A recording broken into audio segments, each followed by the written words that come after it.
Okay, so in this video, we're going to talk about something which affects a lot of the agency owners and business owners that I talk to, and that is something called outreach delay. Now, this is a weird concept to understand when you first start doing your outreach. It feels like the day that you are doing no work is the day that you're getting all the calls, and the day that you are getting no calls is the day that you should be getting all the calls. And it doesn't really make sense until you fully understand how this concept actually works. And in this video, I'm going to explain how it works, and so you can actually implement it into your business, and it means that you're going to get more calls, better results, and you're going to be able to make higher quality decisions as well. So if you're not familiar with who I am, my name is Ben Lister, and I help agency owners to save thousands and thousands of hours by sometimes even doing their outreach for them, so they can start to work on the agency rather than working in the agency. So I'm actually going to jump into the computer and show you how this thing works and draw out a bit of a system. So if you send emails or DMs or whatever you're sending out on weekdays, then you'll have a system like this, right? And everyone should at least send at least 2 follow-ups, so 3 emails total. You probably want to do 4. So let's say on Monday, for example, we send out 10 emails, right? And so this is going to be batch A. Okay, and if I just highlight this in here, we would then send out a follow-up, right? 2 or 3 days later. So let's say it's going to be 3 days later, okay? And then we're also going to extend this out. So of course we're going to deal in business days. So 3 days after Thursday is going to be Tuesday. And then we're also going to send our last one here. Let's say we do 3 follow-ups here on the Friday, okay? And so what you can see here is that in order for the first emails that we send out on Monday to complete the whole sequence where we send out follow-up 1, follow-up 2, and follow-up 3, it's going to take 2 full weeks here, 2 full business weeks to actually get all those follow-ups completed, right? And so let's say, for example, that this is not the first email that we've been sending. We've been sending this for a while now. We've been doing this on a daily basis, okay? And so you can imagine here, we have B right in here. And so this is 3 days later, right? And obviously B is going to be further away. And then we also, on Wednesday, for example, we send C.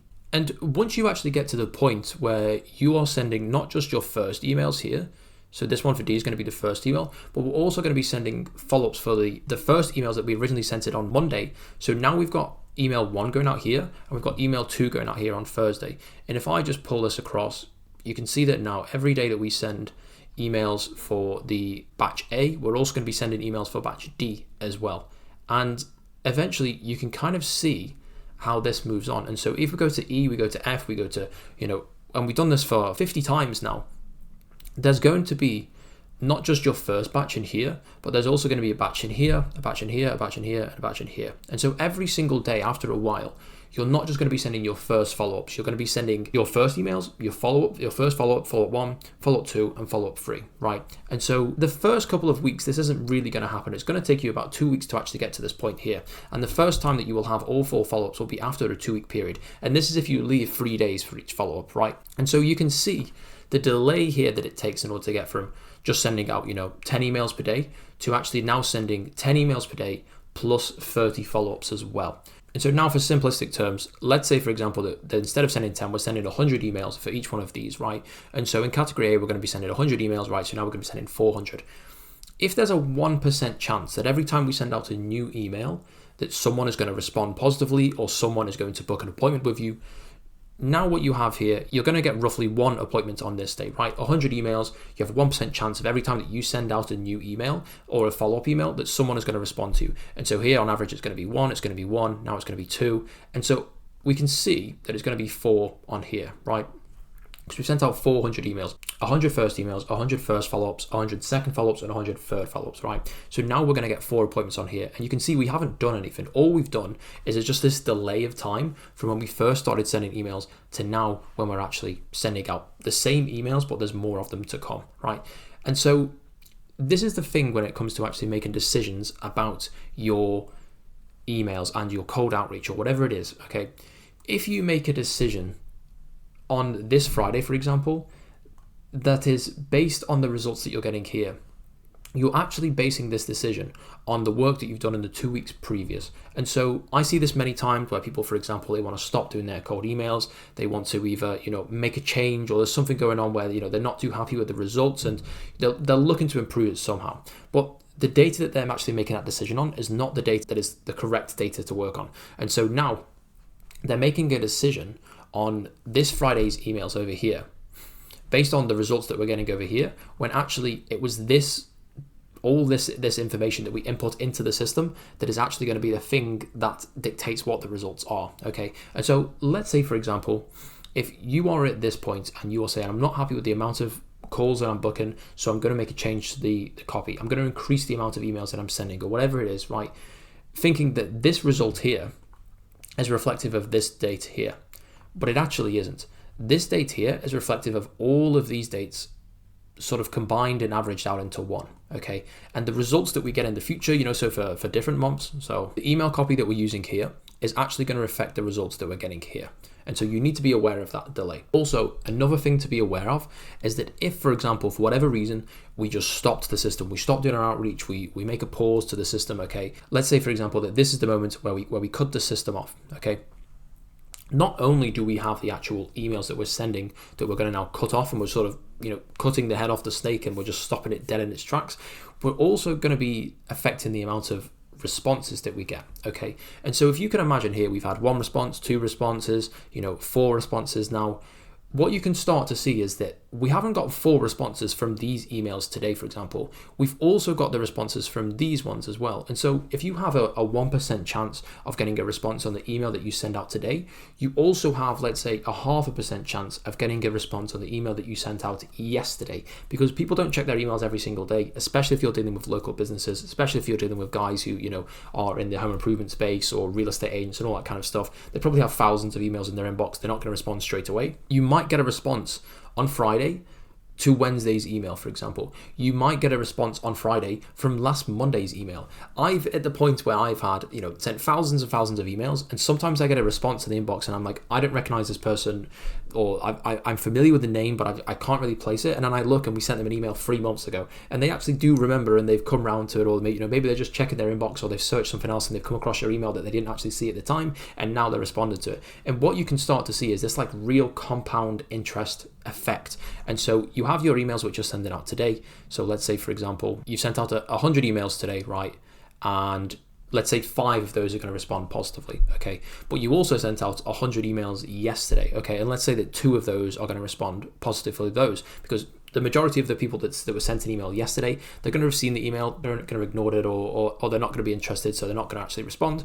But a percentage of those are not going to see the email until today. And so this is going to be a smaller percentage, of course. And so now we have the ones from the previous, 3 or 4 days after that. Let's say that's going to be 1 in 100. And then we have the ones in the previous month, it's going to be 0.1 in 100, right? But the good thing about this is if you've been sending 100 emails per day for the last month, then you have 2,000 emails there in business days over a single month, okay? And if you have a 0.1% chance of someone actually responding to an email at least a month previously, so it's been a month since you've actually emailed them and then they're going to respond positively, if you have 2,000 people there, that's going to be 2 emails responding to you every single month. And this is really going to stack up, because of course this is going to be in month after month after month. You now have a bedrock of, 100,000 emails there all of a sudden through a year. And so you can really start to imagine the kind of effect this have and the delay that comes from doing outreach on a consistent basis. And so if we take this model, and I just give you a quick example of what this would look like in a different circumstance, I see people all the time who want to stop doing outreach. They've got a few sales calls lined up, maybe they've got 1 or 2 clients now, and they're thinking, this outreach has taken me a long time. I don't want to do this. I want to focus on something else. I want to make sure that I have good service delivery. I see this all the time, now that I have a couple of clients, I'm not going to do my outreach anymore. I'm just going to focus on service delivery because I don't have time to do both, right? And so what starts to happen is that we've been doing 100 per day right now for each of these ones, okay? And so, as we just said in that previous example, after a while, when we really start to add this up, this is obviously a few weeks later, we now have 4 sets that we're sending, right? And we're consistent with it, okay? But then on this Tuesday, we see that, we've signed a client. So this has taken us a while to send all these emails out and to source these leads and all that kind of stuff. And so we're going to stop. We're not going to stop doing our follow-ups, but we're going to stop sending out to new people, okay? And so on the next day, we're going to send 3 follow-ups, 1 to 3.